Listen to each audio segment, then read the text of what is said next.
Assalamualaikum warahmatullahi wabarakatuh. Perkenalkan, nama saya Elsa Putri Priscila, NPM saya 1950-365. Di sini saya akan mempresentasikan tentang materi orkestrasi puisi. Yuk kita mulai. Apa sih orkestrasi itu? Menurut KBBI, orkestrasi adalah seni mengolah karya musik sehingga dapat dimainkan oleh orkes. Misalnya, musik untuk piano yang diubah untuk orkes. Pengertian orkestrasi puisi pada umumnya adalah bunyi musik dalam puisi. Pada dasarnya, aspek orkestrasi merupakan salah satu unsur yang dapat dimanfaatkan untuk memperdalam arti, memperjelas tanggapan, memperdalam perasaan, dan merangsang tumbuhnya respon psikologis yang menimbulkan rasa dan suasana tertentu. Selanjutnya ada bunyi dalam puisi. Bunyi dalam puisi menghasilkan rima dan ritma. Rima itu sendiri adalah pengulangan bunyi dalam puisi. Marjorie Boulton menyebut rima sebagai phonetic form. Jika berpadu dengan ritma, bentuk fonetik itu akan mampu mempertegas makna puisi. Fungsi bunyi dalam puisi itu sebagai orkestrasi, yaitu untuk menimbulkan bunyi musik. Bunyi konsonan dan vokal disusun begitu rupa, sehingga menimbulkan bunyi yang merdu dan berirama seperti bunyi musik. Dalam tataran ini dikenal dua kombinasi yang menghasilkan bunyi seperti bunyi musik, yaitu efoni dan kakafoni. Apa sih efoni dan kakafoni itu? Efoni adalah suatu kombinasi vokal konsonan yang berfungsi melancarkan ucapan, pemahaman arti, dan irama baris yang mengandungnya. Sedangkan kakafoni adalah sekelompok bunyi konsonan yang berfungsi memperlambat irama baris yang mengandungnya.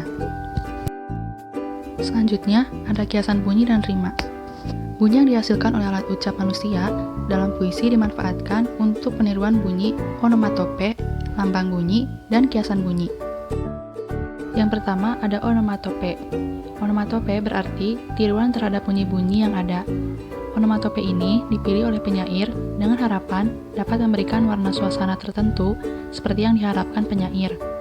Efek yang dihasilkan onomatope akan kuat, terutama jika puisi tersebut dioralkan. Yang kedua ada lambang bunyi. Lambang bunyi ialah bunyi yang dihubungkan dengan suasana hati. Bunyi yang melambangkan sesuatu ini disebut klang simbolik. Suasana hati yang riang, senang, dilukiskan dengan bunyi vokal I, A, I, U, I. Bunyi konsonan K, P, T, S, dan F. Sedangkan diftong AI, AU, dan IA melambangkan suasana hati yang damai. Konsonan B, D, G, Z, V, W terasa berat, sedangkan vokal A, O, dan U terasa berat dan rendah, melambangkan perasaan sedih, gundah, murung, dan sebagainya. Di samping itu, bait puisi yang mengandung bunyi I yang dominan, menurut Pradopo, memberikan suasana girang, kasih, ataupun kesucian. Demikian juga dengan bunyi A dan U yang dominan memberi kesan suasana berat dan sedih. Selanjutnya ada kiasan bunyi. Kiasan bunyi adalah suasana tertentu yang dikiaskan dengan bunyi-bunyi tertentu atau bunyi-bunyi yang mirip dengan bunyi tiruan. Jika dalam onomatope dan lambang bunyi, antara bunyi dan acuannya memiliki hubungan yang mengacu secara langsung, pada kiasan bunyi, bunyi yang memiliki acuan langsung tersebut dikiaskan dengan bunyi lain yang mirip dengan bunyi tersebut untuk menggambarkan acuan yang sama. Pendek kata, pada kiasan bunyi, antara bunyi dan acuannya tidak memiliki hubungan langsung. Bentuk rima yang sering digunakan oleh penyair ada bermacam-macam, yaitu aliterasi, asonansi, rima akhir, dan sebagainya. Selanjutnya, yuk kita masuk ke penjelasan aliterasi, asonansi, dan rima akhir. Yang pertama, aliterasi. Ialah pengulangan bunyi-bunyi konsonan dari kata-kata yang berurutan. Aliterasi ini berfungsi mendekatkan kata-kata lepas dari hubungan semantik biasa. Selain itu, aliterasi menekankan struktur ritmik sebuah larik dan memberi tekanan tambahan pada kata-kata yang bersangkutan. Yang kedua, ada asonansi. Ialah pengulangan bunyi vokal dalam kata. Asonansi bersama-sama dengan aliterasi sering dipergunakan dalam lambang bunyi dan digunakan untuk menimbulkan kesan dan bayangan tertentu, selain untuk kepentingan orkestrasi dan memperlancar ucapan. Yang ketiga, ada rima akhir. Ialah persamaan bunyi yang terdapat pada setiap akhir baris. Rima akhir ini dalam pengertian lama disebut sebagai sajak.